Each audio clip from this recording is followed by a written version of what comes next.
নমস্কার। ঠাকুর শ্রী শ্রী রামকৃষ্ণ পরমহংসদেব এবং মা শারদার চরণে আমার সশ্রদ্ধ প্রণাম জানিয়ে ভিডিওটা শুরু করছি।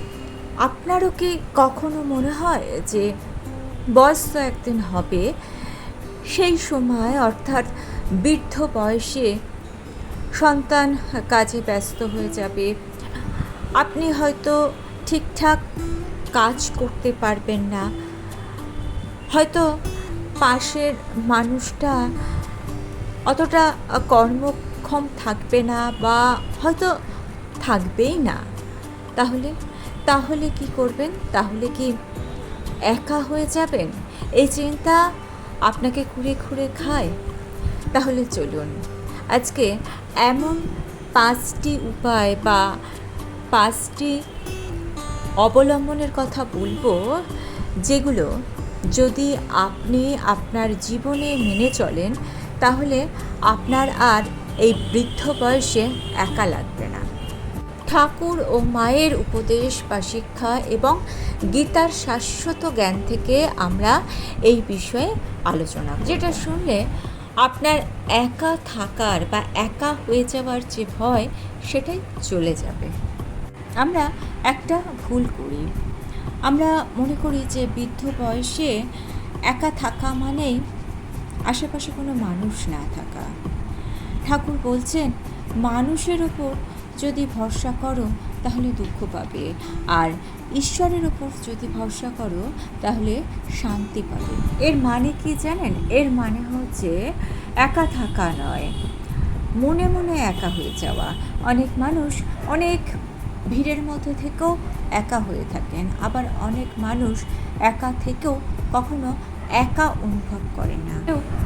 বাইরের মানুষদের অর্থাৎ আশেপাশের মানুষজনদের দেখেই মনে করে ফেলে যে সে সকলের সঙ্গে আছে, সে একা নয়। আবার কেউ এই বাইরের মানুষজনদের, আশেপাশের মানুষজনদের গুরুত্ব না দিয়ে নিজের অন্তর থেকে একটা শক্তি অনুভব করে, আর সেই অন্তরের শক্তি দ্বারাই সে কখনো একা হয় না। আর এই অন্তরের শক্তিকে যদি আপনি জাগিয়ে তুলতে পারেন, সেই জন্যই রয়েছে 5টি উপায়। এই 5টি উপায়ের মধ্যে 3 নম্বর যে উপায়টি, সেই উপায়টি অত্যন্ত গুরুত্বপূর্ণ, এবং সেই উপায়টিকে আপনি যদি আপনার মধ্যে জাগিয়ে তুলতে পারেন তাহলে বৃদ্ধ বয়সে আপনি কখনো একা হবেন না। তবে এই 5টি উপায় জানবার আগে আমরা জানব ভয় কোথা থেকে জন্মায়। ভয় আসে অতিরিক্ত নির্ভরতা থেকে। আমরা জানি ছেলে আছে সে দেখবে, মেয়ে আছে সে দেখবে, স্বামী বা স্ত্রী আছে সে আমাকে দেখবে। কিন্তু ঠাকুর বলছেন, মানুষের ওপর ভরসা করলে কষ্ট পেতে হয়, কিন্তু ঈশ্বরের ওপর ভরসা করলে মনে শান্তি আসে। কারণ মানুষ পরিবর্তনশীল। আজ সে সময় দিচ্ছে, কাল সে হয়তো আপনাকে সময় দিতে পারবে না। আজ আপনার কাছে আছে, কাল হয়তো সে নিজের কাজে অনেক দূরে চলে যাবে, কিংবা কাল হয়তো সে থাকবেই না। গীতাতেও শ্রীকৃষ্ণ বলেছেন, জগতে সবই অনিত্য, অর্থাৎ পরিবেশ বদলাবে, পরিস্থিতি বদলাবে, শরীর বদলাবে, মানুষ বদলাবে। এই সত্যটা যদি আপনি মেনে না নিতে পারেন তাহলে কিন্তু আপনি মনে দুঃখ অনুভব করবেন, আপনি শান্তি পাবেন। তাহলে আমরা কি কারুকে ভালোবাসবো না, সংসার করবো না? এই প্রশ্নের উত্তরও ঠাকুর ও মা খুব সুন্দরভাবে এবং সহজভাবে দিয়েছেন। আসুন সেই উত্তরটা জেনে নে। তবে তার আগে জানবো বৃদ্ধ বয়সে একাকিত্ব কেন আসে। অনেক সময় আমরা ভাবি যে পাশে মানুষ নেই, কিন্তু আসল সত্যটা অন্য। অনেক সময় ভরা বাড়িতে, অর্থাৎ মানুষজনের ভরা বাড়িতেও মানুষ একা অনুভব করে। কেন এমন হয় জানেন? আসলে বৃদ্ধ বয়সে মানুষের জীবনে কিছু পরিবর্তন আসে, যেমন পরিচয়ের পরিবর্তন, কাজের পরিবর্তন, মানুষের মনোযোগ কমে যাওয়া, নিজের নিয়ন্ত্রণ কমে যাওয়া, শরীরের দুর্বলতা। আর এই পরিবর্তনগুলি মানুষের মনে ধীরে ধীরে একটা শূন্যতা তৈরি করে। তাই ঠাকুর বলতেন, মানুষ পরিবর্তনশীল। আজ যা আছে কাল তা নাও থাকতে পারে।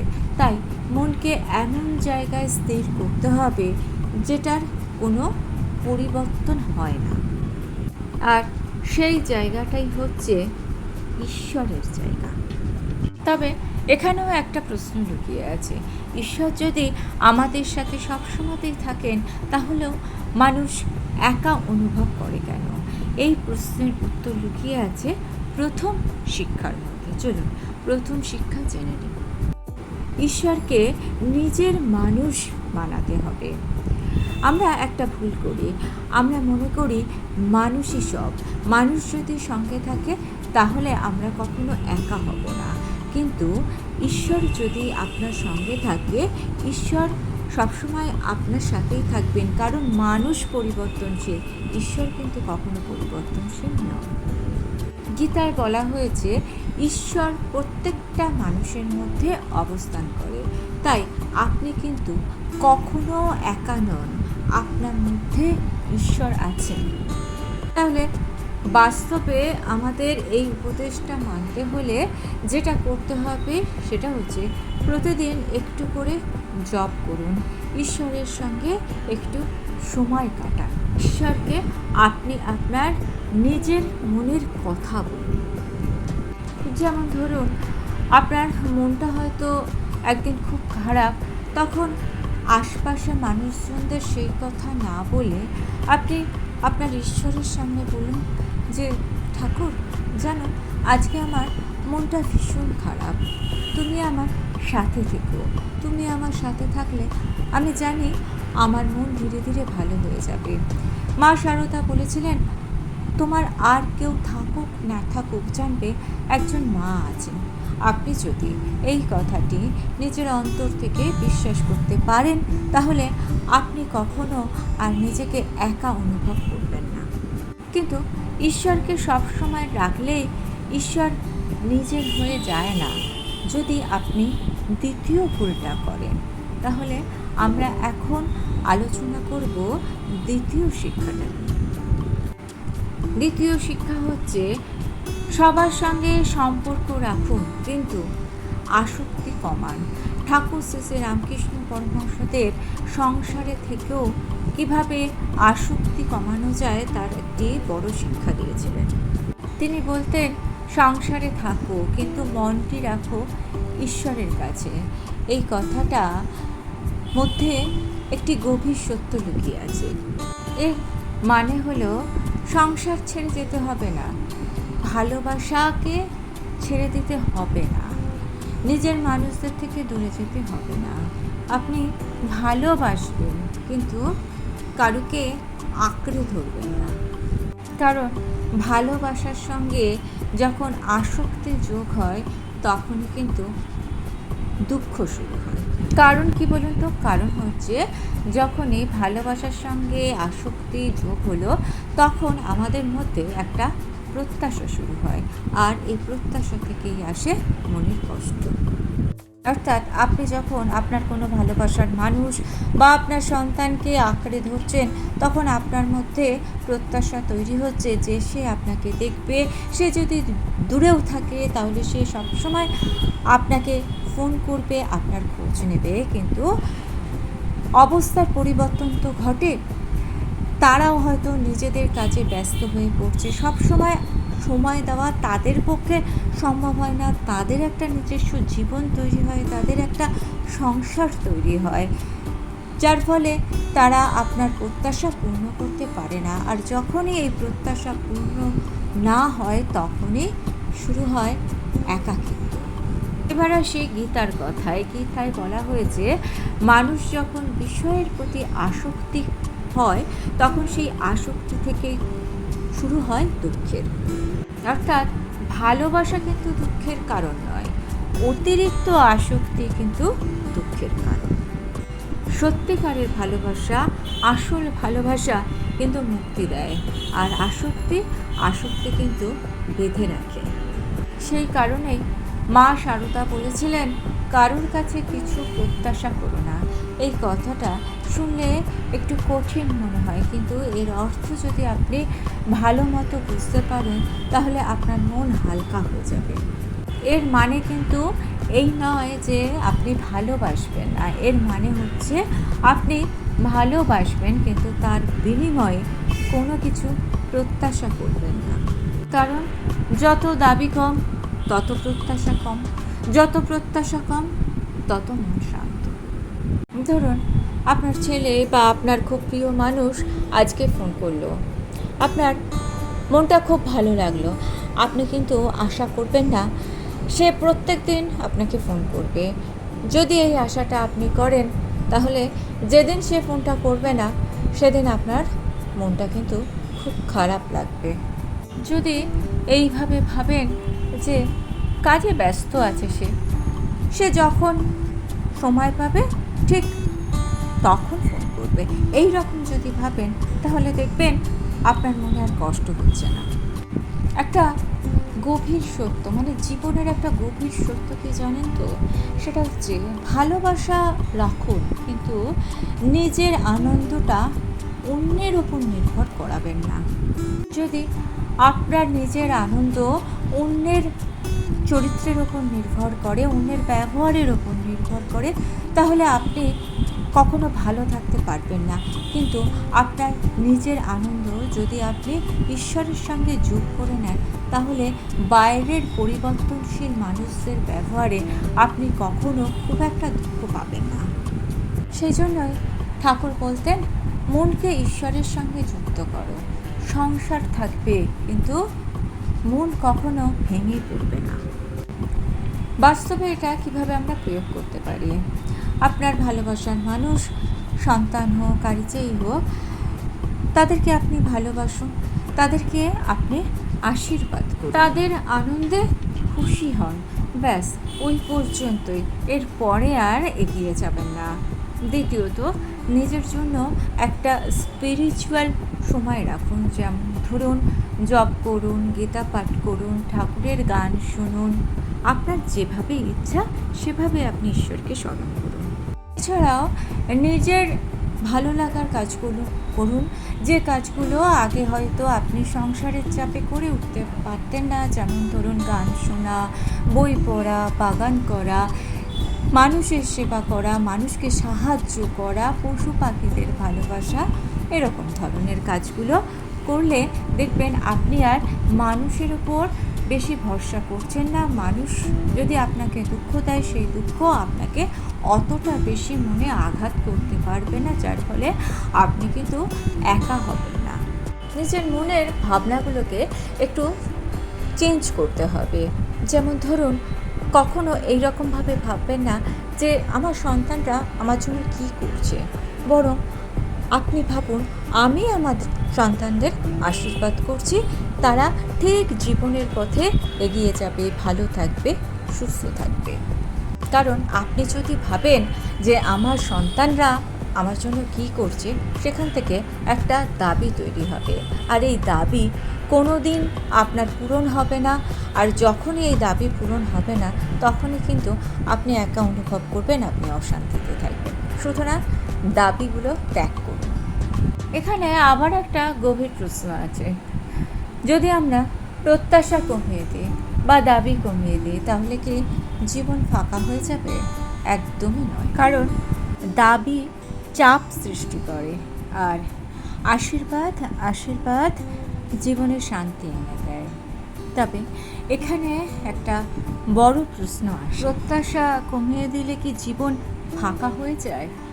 না, প্রত্যাশা কমিয়ে দিলে জীবন ফাঁকা হয়ে যায় না, কারণ প্রত্যাশা কমিয়ে দিলে জীবনে একটা উদ্দেশ্য তৈরি হয়, আর জীবনে যখন কোনো উদ্দেশ্য থাকে তখন কিন্তু জীবন আর একা হয়ে যায় না।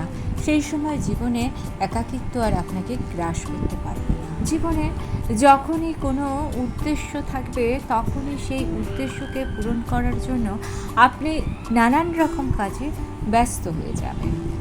গীতাতেও শ্রীকৃষ্ণ বলছেন মানুষের কর্তব্য হচ্ছে কর্ম করা, অর্থাৎ বয়স বাড়লেও কাজ বন্ধ করা কখনোই উচিত নয়।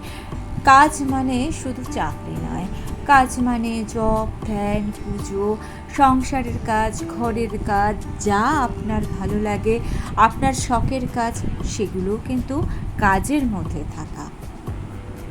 শ্রী মা সারদা দেবী যখন অনেক বৃদ্ধ হয়ে গিয়েছিলেন তখনও কিন্তু তিনি কাজ ছাড়েননি।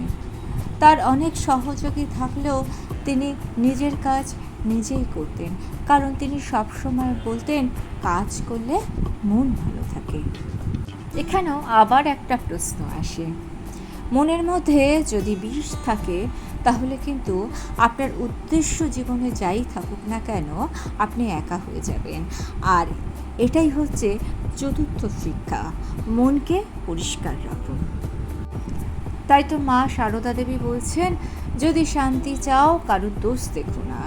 এ কথাটা কিন্তু অনেক গভীর। যখন আমরা অন্যের দোষ দেখি তখন আমাদের নিজের মনে সবার আগে ভারী হয়ে যায় অভিযোগ, অভিমান, তুলনা। এগুলো কিন্তু মানুষের মনকে ভারী করে তোলে। শুধু ভারী নয়, মনকে অশান্ত করে তোলে। আর যার মন অশান্ত তার জীবনে কোনোদিন শান্তি থাকতে পারে না। যার মন সহজ সরল সে কিন্তু জীবনে শান্তিতে থাকে। এবার আসছি পঞ্চম শিক্ষায়। এই শিক্ষায় যদি আপনি নিজেকে শিক্ষিত করতে পারেন তাহলে কিন্তু জীবনে কখনো আপনি একা হবেন না। আর এই পঞ্চম শিক্ষা হচ্ছে নিজেকে নিজের বন্ধু করে নেওয়া। কথাটা একটু গভীরভাবে বোঝার চেষ্টা করুন। যে মানুষ একটুখানি একা থাকলেই অস্থির হয়ে পড়ে, তার মানে সে নিজের মন থেকে নিজেকে সরিয়ে নিচ্ছে।